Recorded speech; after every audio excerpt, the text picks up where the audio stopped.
안녕하세요. 오늘은 선배 교사와 신입 교사가 화장실에서 한번 붙었었던 이야기를 해보도록 하겠습니다. 이건 제가 아는 선생님한테 듣고 충격을 받았던 사건 중에 하나인데요. 각 입장차에 따라 다를 수 있지만 생각 외로 어린이집이나 유치원에 근무를 하다 보면 아이들과 함께 이렇게 지내는 공간임에도 여느 다른 회사처럼 폭언을 듣기도 하고, 때로는 이게 보통의 일상이 되어버리면 원래 그런 근무 환경인지 아닌지 헷갈리게 되는데요. 어떤 원인냐에 따라 분위기가 다 다르기 때문에 잘 참고하시고, 혹은 이 영상을 보면서 내가 여태껏 겪었던 게 조금이라도 비슷한 상황이 있었다고 생각을 하신다면 그 원에서 얼른 탈출하시길 바랍니다.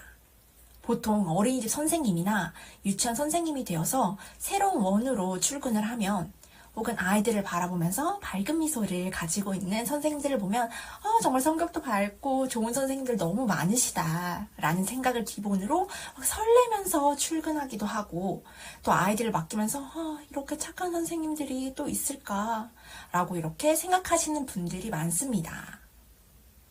당연히 이런 분들, 아이들과의 관계에서도 교사와의 관계에서도 정말 성격 좋고 아이들을 위한 마음을 가진 선생님들 정말 당연히 많지만, 항상 예외가 있듯 아닌 선생님들 그리고 동료 교사와의 갈등은 항상 존재합니다. 우선 처음 원에 들어왔을 때 선생님들의 생각은 비슷해요. 항상 해맑고 귀여운 아이들과 하하호호 하면서 즐겁게 놀고, 또 동료 선생님들이랑도 반갑게 인사하고 웃고 말이죠. 하지만 늘 밝은 미소만 가지고 있는 선생님들, 솔직히 찾아보기 힘듭니다.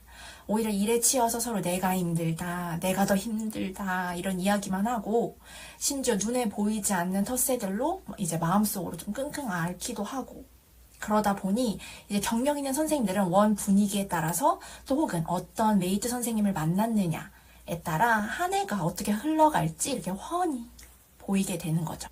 다른 이유들도 많겠지만 저는 근본적으로 과도한 업무량과 체력적인 소모가 큰 직업이기 때문에 동료 교사끼리조차 좋은 말만 오고 가기 힘들고, 이런 게 큰 바탕이 되어서 보이지 않는 그런 텃세 혹은 갈등들이 생긴 게 아닌가 싶습니다.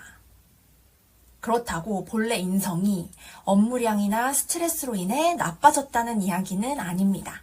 그럼 이야기를 시작해볼까요? 신입교사 A는 대학을 다니던 도중 뒤늦게 유아교육과로 옮기면서 나이에 비해서 늦게 졸업했고, 기존 선생님이 나간 자리를 대신해서 중간에 담임교사로 취직이 되었다고 해요.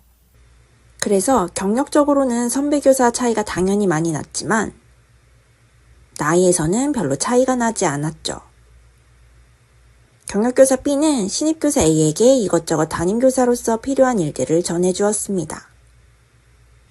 하지만 이론과 실전은 다르듯 대학에서 늘 A를 맞으며 성실한 선생님이었음에도 중간에 바로 담임으로 입사하다 보니 현장에서는 어떻게 아이에게 적용해야 하는지 혹은 우선순위가 무엇인지 헷갈리는 게 많았고, 거기에 담임교사로서 업무와 개인 업무를 해야 했기에 실수가 생길 수밖에 없었죠.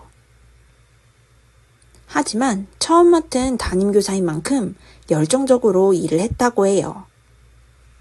아무래도 중간에 들어오면 기존 경력 선생님이라도 원 분위기는 어떤지 적응해야 하고, 알던 업무라도 새로운 양식과 처리 방식에 대해 물어볼 게 많은데, 현장 경험이 모든 게 처음이라면 따라가기가 더더욱 쉽지 않았겠죠. 어느 날은 한 아이의 투약 관련한 문제들과 여러 개인 업무에 대해 고쳐야 할 점들을 선배 교사 B가 A에게 전해주었다고 합니다. 하지만 그 과정에서 A가 제가 한 건 그런 게 아니라 라고 하면서 말꼬리를 잡기 시작했던 거였어요. 갈수록 이야기가 빙빙 돌며 진행되지 않았고, 얼마 후 선배 교사인 B는 낮잠 시간에 신입 교사 A를 불렀다고 합니다. 이야기 좀 나눌까요? 라는 말과 함께 성인 화장실로 데려갔는데요. 성인 화장실은 당연히 다른 공간과 다르게 사방이 막혀 있었고, 창문 또한 불투명한 창문이었습니다. 화장실 안으로 들어간 순간 땡땡년아 내가 만만해? 라는 말과 함께 욕을 했다고 해요. 결국 신입교사 A는 울음을 터뜨렸고 몇 차례 자잘한 사건들로 원장실에 불려가기도 했던 A 선생님은 저는 여기랑 더 이상 안 맞는 것 같아요. 그만두겠습니다. 라는 말을 전했다고 합니다. 원장님은 갑작스러운 퇴사 통보에 한사코 말렸지만 A 교사는 출근해야 할 때마다 차에 뛰어들고 싶다는 생각이 들 정도라고 이야기하며 힘들다고 이야기했고 결국 3개월 정도 있다 그만두었다고 하네요. 이 이야기를 듣고 저도 순간 너무 충격이어서 놀랐었던 기억이 있는데요. 다른 장소도 아니고 화장실에서 그런 이야기를 들었다면 저였어도 그만두지 않았을까 싶습니다. 아무리 서로 각자 힘든 환경에 있고 또 소통이 안 될 수는 있지만 직장 내에서 이런 일은 절대로 없어야겠습니다. 이것 이외에도 생각보다 주변 선생님들의 이야기를 들어보면 현장에서 인신공격 발언을 듣거나 상사 혹은 원장에게도 폭언을 듣는 경우가 상당하다고 합니다. 그런데 이런 일이 일어나는 장소가 아이들과 즐겁게 지내는 어린이집이나 유치원이라는 게 정말 모순적이지 않나 싶습니다. 그렇기 때문에 결론! 어린이집이나 유치원에 다니려면 강력한 멘탈은 필수입니다. 어떤 상황에서 어떤 말을 들어야 할지 모르기 때문이에요. 정말 좋은 원도 있지만 잘못 취업하다가 잘못 이직하는 순간 멘탈 다 털리고 자존감 바닥 날 수 있습니다. 그리고 건강한 몸에 건강한 정신이 깃든다고 하잖아요.